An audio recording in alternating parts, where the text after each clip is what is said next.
Hello everyone, and welcome to another episode of A Moment of Joy. I'm your host, Joy Stevens, and today we're talking about titles. Now, I deal a lot with executive coaching, with different people at different levels of their career, and sometimes they're worried about the title of the job they're trying to apply to. Sometimes they're worried about the money, and I'm going to tell you both of them matter. Now here's the thing. If you are doing work that an average director, vice president, chief would do you have the title to go with it? Especially as we are continuing to experience record numbers of people leaving their current position, what title are you leaving under? The pay can always be negotiated, but pay can only go so far if your title doesn't allow for a certain level of pay. If you've been doing director work for the last 2 years, but your title is manager, you're going to get manager pay at the next job, unless it's a director level. Similarly, if you are trying to become a director, but they mean something different to different people, and you say you want $150,000, and the directors at this company only make $95,000, you've got another problem. That's why you need to do your due diligence whenever you are applying for a role. Always make sure you understand both the title and the pay and what the title means to them. Think of it this way. If you have been cooking and cleaning and doing laundry for a guy and you're not his wife, what is your title?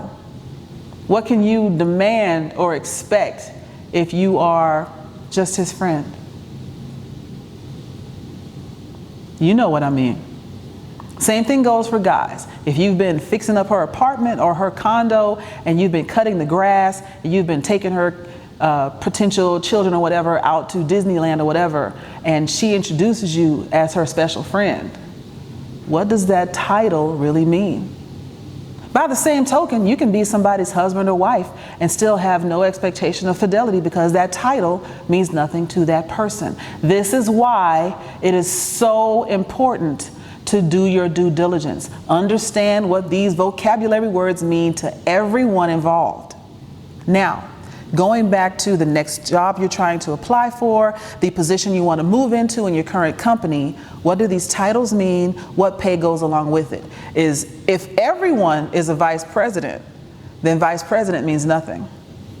Sometimes if you're a director here, you might be doing VP level work at another company. So make sure you understand the job description, make sure you understand what title is being used, and then ask for the money that you know you're worth plus 20%.